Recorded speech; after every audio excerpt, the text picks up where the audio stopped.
Welcome. World's hottest guy gets revenge on his cheating ex-fiancée by living his best life full of success. It's about a friend of mine, the most decent guy you could be lucky enough to call a friend, and how he got nuclear revenge on his cheating ex-fiancée, who left him for his best friend, while still being the most upstanding and cool guy you could imagine. I've pieced this story together from what my friend and his wife have told me over the decade we've been friends. There's not enough space to tell you how great this guy is, but trust me, he's been by my side like a rock when things were at their darkest. Cast of characters: let's call my friend Buddy, ex-fiancée Lisa, and hapless best friend Richard aka William. As you read this story, you have to always remember that Buddy is literally the best guy on the planet.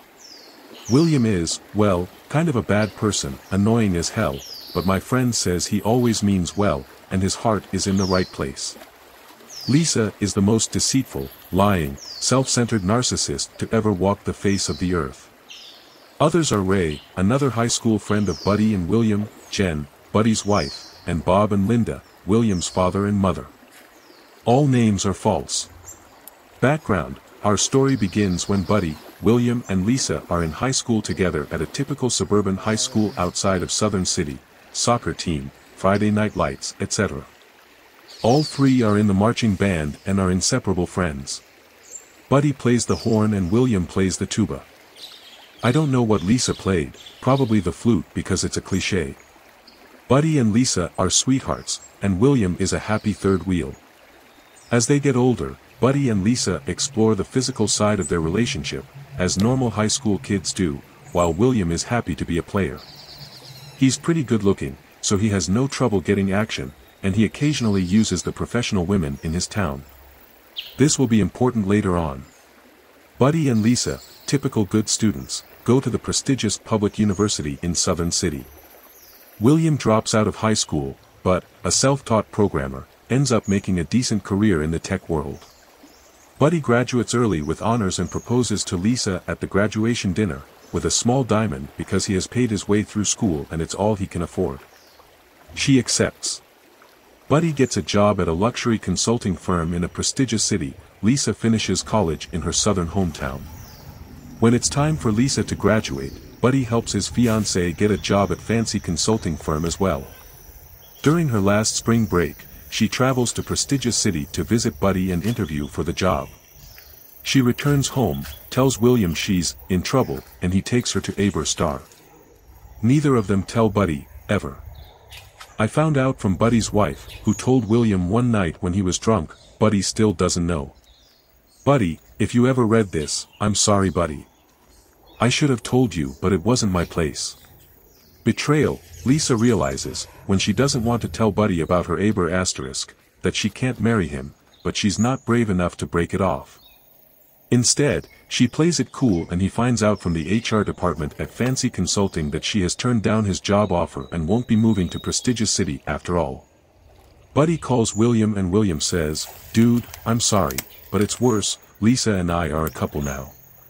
You can punch me in the face next time we see each other." Somehow, Buddy and William decide that Lisa is not worth destroying their friendship, so they remain best friends. They go hunting together at William's family's country house, etc.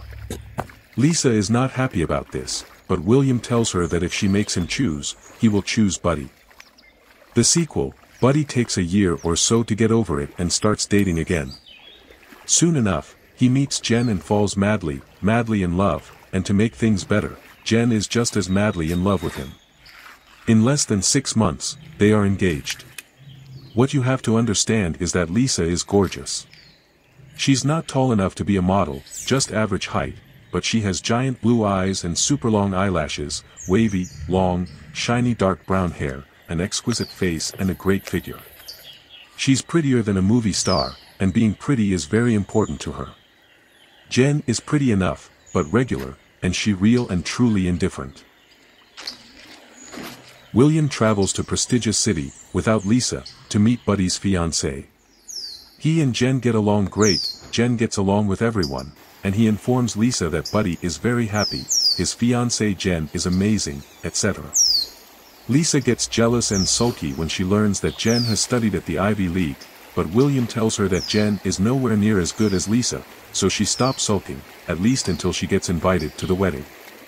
Lisa flies into a rage, refuses to go and tries to stop William from going, but there's no way she's missing her best friend's wedding, so she goes on a bachelor party. It's not that big of a deal, it's a very small, low-key wedding.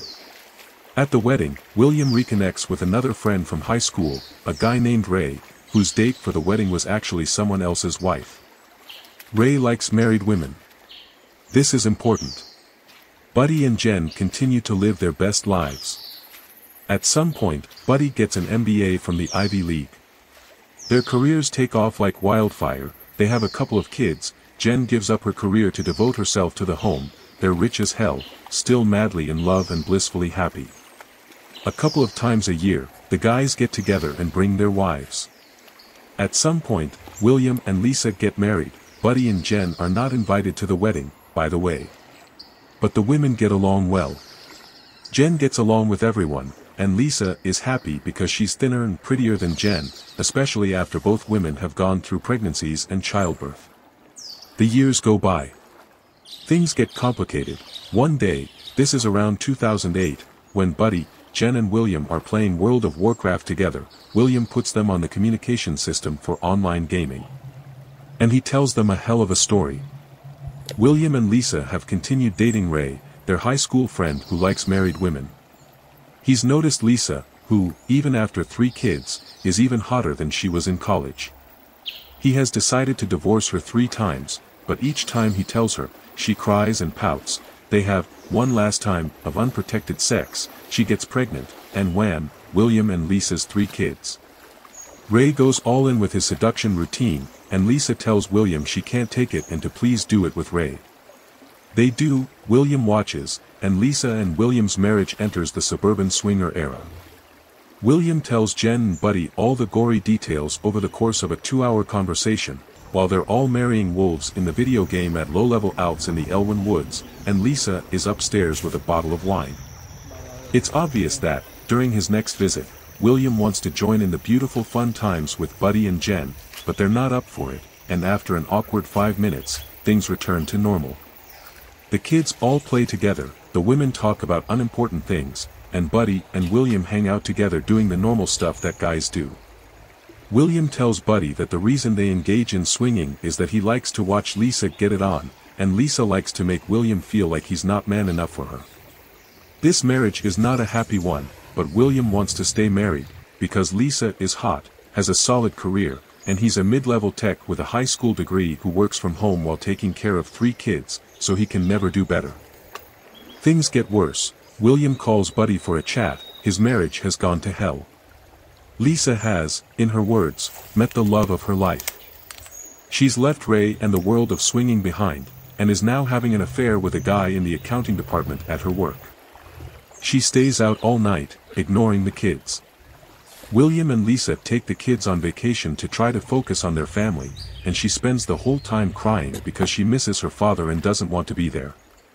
She doesn't want to get divorced because she knows she'll lose the kids, she's drunk all the time, and she doesn't want to have to pay William child support.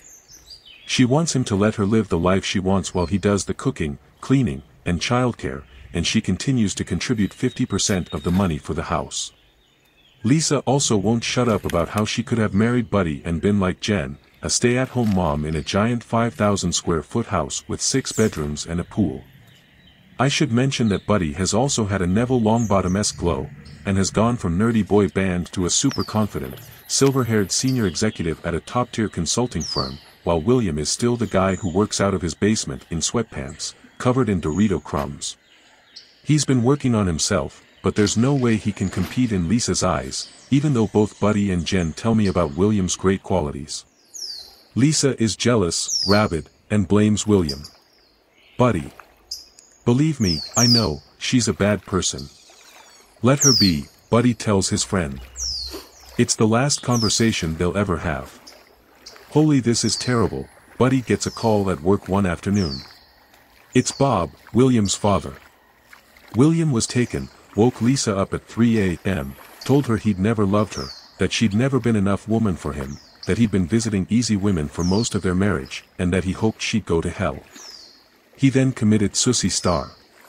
When the ambulance arrived, she was hysterical, sitting on the curb outside the house, screaming over and over, "Kill * me too, it's all my fault, it's all my fault, it's all my fault." Later, Bob would call Buddy to tell him that Lisa expressly said he was not welcome at the funeral. Bob and Linda, William's parents, step in to take care of the three little ones, who did nothing wrong and don't deserve this, while Lisa does nothing but work and drink. The coup de grace. About a year later, Buddy flies to Southern City to put flowers on William's grave and visit his parents, Bob and Linda. Bob is still in shock, but he and Linda have taken Lisa in as a daughter. Lisa's mother has passed away and is in North Carolina with her father and stepmother, to try to help her in any way they can.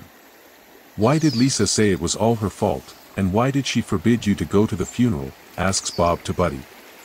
"What don't I know? What's the rest of the story? Why did William do it?" The moment of ultimate revenge, Buddy thinks for a minute and decides that it will help Bob and Linda understand the tragedy that befell their son if they know the whole story. So he tells them everything. Bob and Linda have continued to do all they can for the three children, and they continue to treat Lisa well, because that's what's best for the children, but time is running out. Lisa has remarried. When the children are old enough, Bob and Linda will tell them the whole story. The youngest will soon be 18. Buddy is still mourning his friend. Summary. What did Buddy do to get back at his cheating ex-fiancée? 1. He remained friends with the guy who stole her, letting him know how important she was to him as opposed to friendship.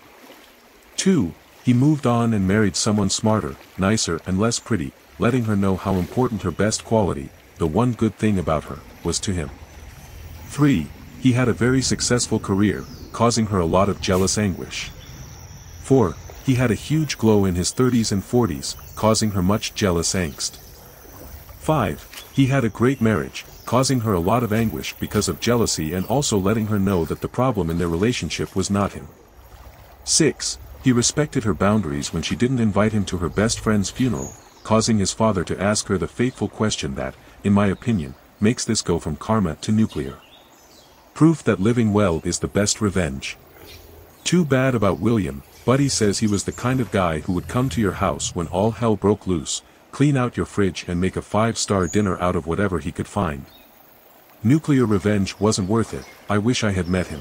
Comments. Wild ride and nuclear revenge implied in the future through intergenerational revenge. If this is true, we will all wait for the update when the minor is 18.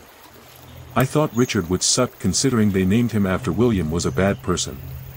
To the extent that this outcome sucks for a number of people, you're right, overcoming a bad time to live the best life is definitely the way to go. Good for your friend. I thought William would be the bad guy, but sad to know he wasn't and instead ended up Susie Star. Wow, I'm sorry that happened to your friend and your friend's family, his parents and children. Lisa sounds like a horrible person. I hope the kids do well and become better human beings than their mother. I really don't see any revenge here. Lisa got pregnant, she froze level cold feet.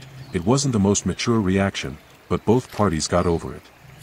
William started dating his friend's ex. They broke the sibling code, but both parties got over it. Lisa slowly grinds the lives of her family, culminating in William's demise. Horrible, but it doesn't look like she's going to have to step up to the plate anytime soon. I doubt she had much of a relationship with her kids now, so it won't affect her much when they move out at 18. Sounds like he did Buddy a favor when he left.